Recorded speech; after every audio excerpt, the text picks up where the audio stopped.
Hello, I'm Dana Heyde, a partner at Cottle King Piccolo and Heyde.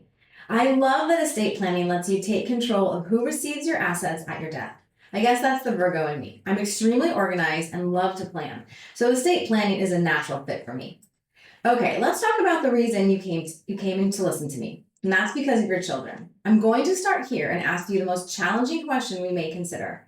Now, don't get too scared by what we're about to cover because I promise you, I will not only help you see where your kids and your assets are at risk, but I'm also going to make sure you know exactly what to do to make sure you've done the right thing by your family.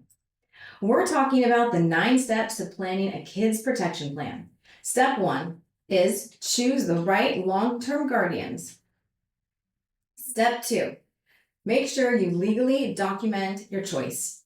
Step 3, choose the right short-term guardians. These are local friends or family who live within 20 minutes. Step 4 is to legally document that choice. Step 5, give your short-term guardian legal documentation and instructions. Step 6, give all caregivers and school instructors instructions on who to call if you don't come to pick up your children. Step 7, tell your long-term guardian what to do if called upon and where to find your long-term guardian documents. Step 8, be sure to include anyone you know who you would never want raising your kids, so they would never challenge your decision in court. And step 9, provide enough financial resources through life insurance, assets, and estate planning to make sure your children are set for life. Okay, so now that I've gone over the 9 steps of a kid's protection plan, let's dive in. Here are the tough questions. Take a deep breath. Here we go. On the most practical of levels, what would happen to your children if something happened to you tonight? Do you have any ideas? Most people don't realize this, but there are actually 2 time frames we have to think about when we consider what would happen to your children. The short term is the immediate time frame, and the long term is the long time frame. Most traditional estate plans, if you work with a lawyer or if you handle it yourself, will take care of the long-term issues. But almost none of those plans take care of the short-term immediate issue where your kids are home with a neighbor or a babysitter and something happens to you. No one knows what to do. In those instances, the authorities have no choice but to take your kids into the care of strangers, CPS. And this is a big reason I'm standing in front of you tonight. When I discovered that this would be an issue, I wanted to share with my friends and family how to avoid this problem. So let's start there. On a practical level, here's what would happen in the short term.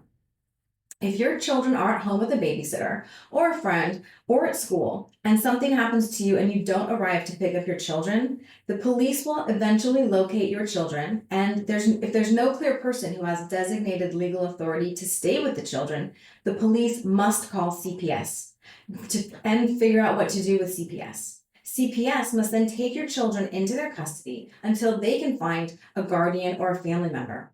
Think about it. You leave your kids with a babysitter. You might leave the babysitter your cell phone, maybe your neighbor's phone number, but if something happens to you, you can't answer your cell phone. And if your neighbor does not have specific legal designated authority to care for your children, the police would risk liability by leaving your children in your neighbor's care or in your sitter's care. The police have no choice but to call CPS. As a mom, the thought of my child being taken into custody by the authorities, cared for by strangers, even temporarily, and not understanding what's going on really scared me. I just couldn't allow that to happen. And I know you don't want it to happen either, which is why a kid's protection plan is so important. I like to start by explaining to people how the kid's protection plan will assure your children don't go from your babysitter to CPS.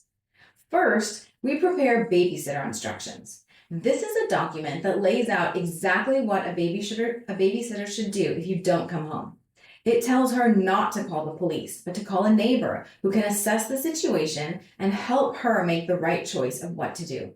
I leave the name and numbers of several neighbors who live within 5 minutes of me and can be at my home quickly. The second thing I do is create a temporary guardian document naming my neighbor as a temporary guardian of my child.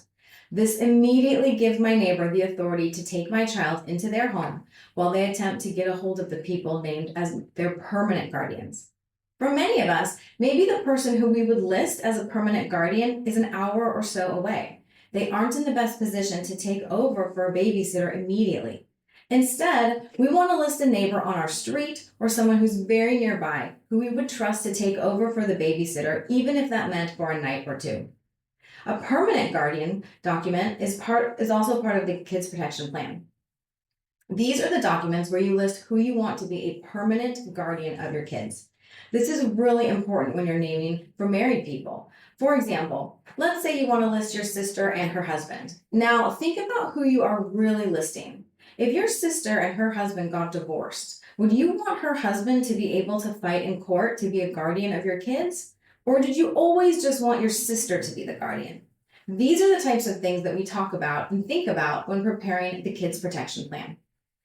Now, let's talk about the long-term care of your children should something happen to you. Let me tell you a story that will help to illustrate why it's so important to designate someone you want to care for your children.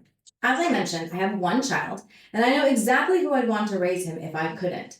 But I'll tell you what would happen if I didn't legally designate that person. Let's talk in hypotheticals. Let's say two people want to raise my child if something happened to me. My sister and my sister-in-law, both fictional characters. My sister is 26 and lives in Hollywood. She's not married. She's never had children. She still goes out to bars and generally has a good time. My sister-in-law is 38, owns her own home, has 3 children over the age of 9, steady job at a bank, and lives in a very well-respected neighborhood. Now you get to be the judge. You've heard all the facts. Who would you choose to raise my children? My sister-in-law, right? That's the obvious choice. And wrong. In this hypothetical, the last person in the world I'd want raising my child would be the sister-in-law. Not because I don't love her, I do, but because in my heart, I know she would not parent my son the way I would want, whereas I know that my sister would despite her circumstances. A court would never be able to judge that, and in the worst case scenario, my sister and sister-in-law would fight about this in court and leave it completely up to a judge. So everything is at risk. If you're concerned about this type of issue that I just described, then you need a kids protection plan. A kids protection plan allows you to clearly identify who you want to be the guardian of your children. It also allows you to state who you don't want to be a guardian of your children. This is equally important. Through the kids protection plan, you are essentially ensuring that a judge knows and understands your complete wishes about guardians. Regular trusts just don't do this. A kids protection plan also leaves specific information that a guardian should know, like the name of your children's doctors, allergies, health insurance, school information, extracurricular activities. It also lets you explain important family heirlooms and holiday traditions, or things that are important that you want to ensure your child has. For my family, I wanted to make sure that a guardian understood specific holiday decorations and traditions that were important to my son. I didn't want these to just be thrown away, but a guardian might not think to look through a box in the garage marked Halloween and pull out a few things for him to remember those traditions. The Kids Protection Plan gives you the space and prompts to start thinking about what legacy you want to leave for your children. So a Kids Protection Plan ensures your kids are never taken into the care of strangers or anyone you wouldn't want them to have custody over your children. It ensures that you are providing a legacy to your children.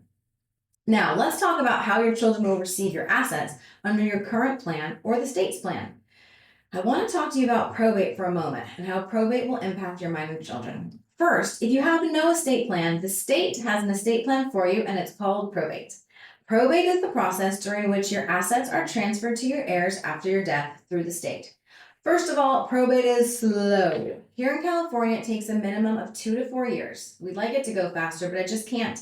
It's also very costly. There are attorney's fees and executor's fees, appraiser's fees, court filing fees, bond premiums, and creditor's claims.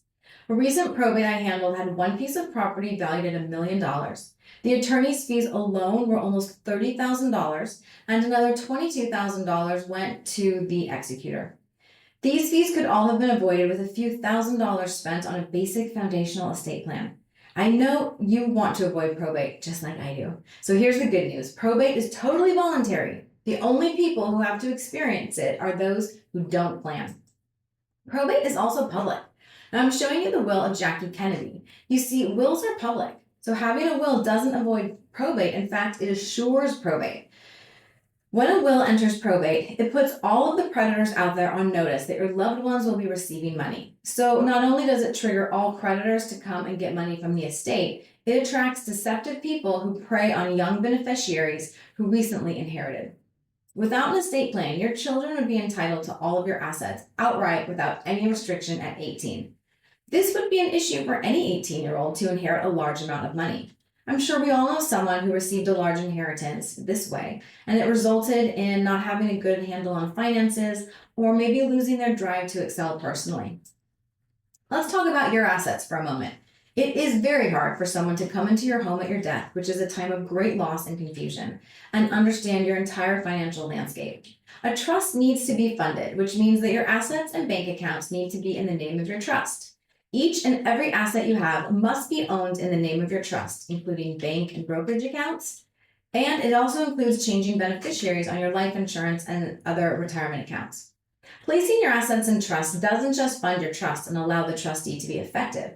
It's a way for a trustee to understand what assets you own so that they can ensure those assets are passed to your children. We get calls on a regular basis from people who have worked with lawyers who never transferred their assets into their trust. And then there's a death or an incapacity, and they're calling on us to fix it, but by then it's too late. We have to go through the probate process. Once you have your trust, all assets you acquire in the future must be titled in the name of your trust. If you've got assets and they have not been transferred into your trust, or if they were at one point but something else happened and they've been moved out, the result is your estate plan could fail your family. Listen, here's the coolest part of working with a lawyer who's an expert in all these. You can make your living trust into a real treasure chest for the benefit of your family. When working with me or an attorney on my team, you can not only ensure that your plan is set up to make sure your assets go to the people you select, but you can also protect your kids by selecting their guardian. I imagine you may be thinking right now about planning and that it sounds like it must be expensive. Frankly, if you need a plan, then not planning will cost you much, much more. Remember, just not changing your beneficiary designations isn't doing enough. You've got to ensure that you have an estate plan where all of your assets are clearly labeled and going to the people you want. The good news is that no matter how much or how little you have, you can make the right choices that will keep your family out of court and out of conflict. And that's what our family wealth planning session is all about. It's about you making the right choices and knowing you made the right choices, plus gathering all of your assets together to ensure nothing is lost when something happens to you. I look forward to helping you create a lasting legacy through preparing an estate plan and ensuring your children are protected by crafting a kids protection plan. I'd love to chat more, so give me a call today.